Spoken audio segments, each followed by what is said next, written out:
இமயக்குருவின் இதய சீடன். மாயிமா. வினோதமான மாயிமா என்னும் மாயி அம்மாவை பற்றியும் அவரை சந்தித்ததை பற்றியும் கூற வேண்டும். அனந்த நாராயண பிள்ளையின் வீட்டில்தான் அவரை பற்றி கேள்விப்பட்டேன். மா ஓர் அவதூதர் என்றும் ஆன்மீகத்தில் மிக உயர்நிலையை அடைந்தவர் என்றும் சமூக நடைமுறைகள் மற்றும் பழக்க வழக்கங்களை அவர் கண்டுகொள்வதே இல்லை என்றும் கன்னியாகுமரி கடற்கரை மணலில் தெரு நாய்களை துணையாக வைத்துக்கொண்டு நிர்வாணமாக அவர் வாழ்ந்து வருவதாகவும் நாராயண பிள்ளை கூறினார். தகவலை அறிந்த 2வது நாள் விடியற்காலை பஸ் ஒன்றில் ஏறி கன்னியாகுமரிக்கு சென்றேன். அது ஒரு ஞாயிற்றுக்கிழமை. கன்னியாகுமரி இந்தியாவின் தெற்கு முனையில் இருக்கின்றது. வங்காள விரிகுடாவும் அரபிக்கடலும் அங்கே கலக்கின்றன. அதுபோல் அழகான இடம். சூரியோதயமும் அஸ்தமனமும் பௌர்ணமி தினங்களில் முழு நிலவும் முகிழ்வதும் மிக அழகாக இருக்கும்.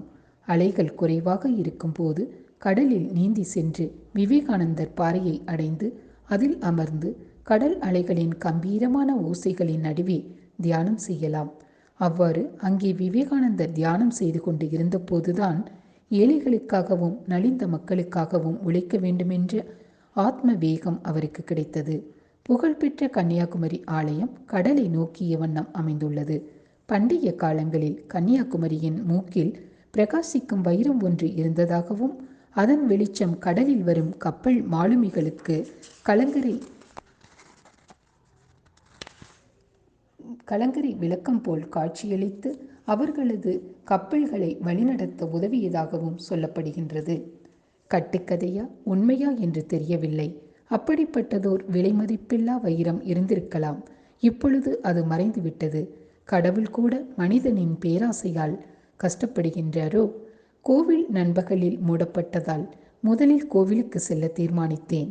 கன்னியாகுமரி அம்மனின் சிலை சாதாரண செயற்கை வைர மூக்குத்தியுடன் கூட தெய்வீக கலையுடன் அழகாக இருந்தது. பூசாரி எனது பாக்கெட்டையே பார்த்த வண்ணம் கடவுளுக்கு ஆரத்தி காண்பித்தார். 1 ரூபாய் நோட்டை தட்டில் போட்டு சாமந்தி பூவையும் சந்தனத்தையும் பெற்றுக்கொண்டு தெய்வத்தை வணங்கி வெளியே வந்தேன். மாயி அம்மா எங்கே என்று தேட வேண்டும். ஆனால் பசித்தது. காலை உணவு சாப்பிடவில்லை. சாப்பிட்டுவிட்டு விசாரிக்கலாம் என நினைத்தேன். முதலில் தென்பட்ட முருகவிலாசிற்குள் நுழைந்து கல்லாவுக்கு அருகில் இருந்த மேஜையில் அமர்ந்தேன். தோசையை சாப்பிட்டபடி முதலாளியிடம் மாயி அம்மாவை பற்றி விசாரித்தேன். மாயி அம்மாவை தெரியும், ஆனால் அவர் எங்கிருந்து வந்தார் என்பது யாருக்கும் தெரியாது என்றார் அவர். 30 ஆண்டுகளுக்கு முன் அவர் கன்னியாகுமரிக்கு வந்தார் என்றும் அந்த நாளில் இருந்தே மாயி அம்மா அதே மாதிரிதான் தோற்றமளிக்கிறார் என்றும் அவர் எந்த ஆடைகளையும் அணிவதில்லை என்றும் எப்போதும் தெரு நாய்களால் பாதுகாப்பு வளையம் போல சூழப்பட்டு இருக்கிறார் என்றும் அந்த நாய்களுடன் தனது உணவை பங்கிட்டுக் கொள்கிறார் என்றும் அவர் கூறினார். எங்களது பேச்சில் நடுத்தர வயதுடைய பணியாளர் ஒருவர் சேர்ந்து கொண்டார். மாயிமா மனித உருவில் வந்திருக்கும் பிரபஞ்சத்தின் தாய் என்று கூறினார். ஓர் அசாதாரணமான சம்பவத்தையும் எடுத்துரைத்தார். மாயி அம்மாவை முதலில் எல்லோரும் பைத்தியம் என்று நினைத்தார்கள். அதனால் யாரும் அவருக்கு உணவு தரவில்லை. அவர் கடலை நோக்கி சென்றார். வெறும் கைகளாலேயே சில மீன்களை பிடித்தார். கடல் பாசியை சேகரித்து மீன்களை அதன் மேல் வைத்தார். கடல் பாசியில் சில முறை ஊதியதும் பாருங்கள், நெருப்பு பற்றி கொண்டு விட்டது.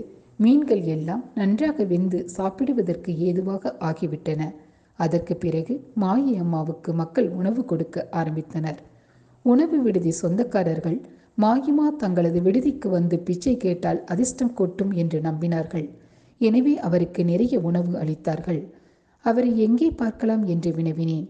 கோவிலின் பின்னால் மதில் சுவரை ஒட்டி போனால் அங்கே எங்கேயாவது பாறைகளின் மறைவில் நாய்கள் சூழ இருப்பார் என கூறினார்கள். சில தோசைகளை கட்டிக்கொண்டு மாயி அம்மாவை தேடிச் சென்றேன். கடற்கரை மணல் சுட்டி எரித்தது.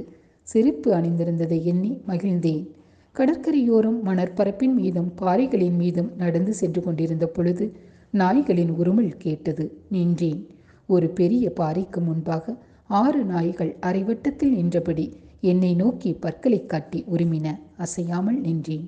பாறையின் பின்னால் இருந்து ஓர் இனிமையான ஒலி கேட்டது. அவை என்ன வார்த்தைகள் என்று புரிந்து கொள்ள முடியவில்லை. நாய்கள் உருமுவதை நிறுத்தின. ஒதுங்கி நின்றன.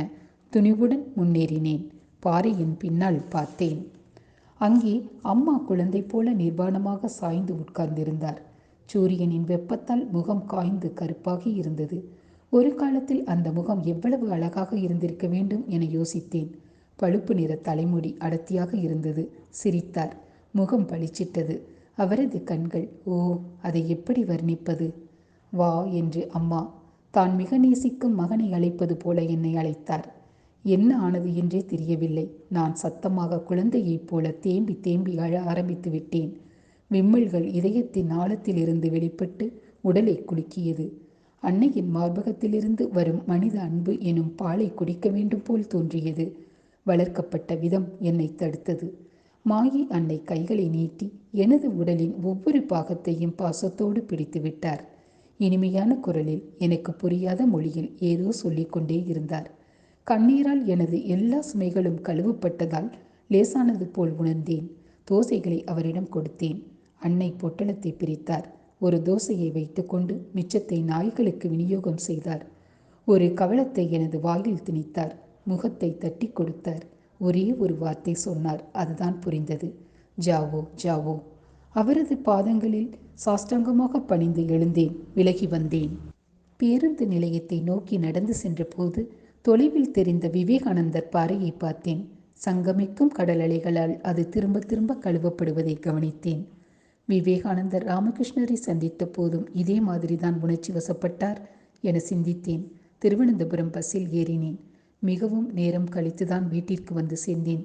அன்னை விழித்து கொண்டு இருந்தார். இரவு உணவை சூடுபடுத்தி மேஜையின் மீது வைத்தார். எந்த கேள்வியும் கேட்கவில்லை. நேரமாகிவிட்டது, சாப்பிட்டு தூங்கு என்று சொல்லிவிட்டு படுக்கை அறைக்கு சென்று விட்டார். இரவு ஒரு கனவு வந்தது. சாலை சந்திப்பு ஒன்றில் வளர்ந்திருந்த பிரம்மாண்டமான ஆலமரத்தின் கீழே புத்தரை போல பத்மாசனத்தில் அமர்ந்து இருந்தேன். மெலிந்திருந்தேன். ஜடாமுடி மற்றும் தாடியுடன் இருந்த நான் கோவணத்தை மட்டும் அணிந்திருந்தேன். சாலையில் இருந்து யாரோ ஒருவர் கைத்தடி ஊன்றியபடி நடந்து வந்தார். அருகே வந்ததும் கண்டு கொண்டேன், மாயி அம்மாதான். ஆனால் இப்போது நீலம் கலந்த ஊதா வண்ணத்தில் புடவை அணிந்திருந்தார். பார்த்து கொண்டிருந்த போதே அந்த ஆலமர உயரத்திற்கு வளர்ந்தார். என்னை பார்த்து சிரித்தபடி, பசியாக இருக்கிறது, சாப்பிட ஏதாவது கொடு என்று கேட்டார். என்னிடம் எந்த உணவும் இல்லை என்பதால் தர்ம சங்கடப்பட்டேன். உனது பிச்சை கிண்ணத்தை பார் என்றார். பார்த்தேன். அதில் ஒரே ஒரு அரிசி பருக்கை இருந்ததைக் கண்டேன். மன்னிப்பு கோரியபடி அதை அவருக்கு கொடுத்தேன். அதை அவர் சுவைத்து சாப்பிட்டார். பிறகு என் நெற்றியை வலது கையால் தொட்டார். கண்களை மூடிக்கொள் என்றார். விவரிக்க முடியாத ஆனந்த அலை உடலில் ஊடுருவி ஒவ்வொரு அணுவிலும் வியாபித்தது. விழித்து எழுந்தேன். விடிந்து வெகு நேரமாகி இருந்தது. அற்புதத்திலும் அற்புதமாக அந்த ஆனந்த அலைகள் உள்ளே இன்னும் அதிர்ந்து கொண்டே இருந்ததால் குடித்திருந்தவன் போல போதையில் இருந்தேன். நிற்கக்கூட முடியவில்லை.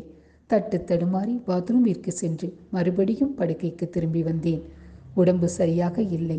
கல்லூரிக்கு செல்ல முடியாது என் அம்மாவிடம் கூறினேன்.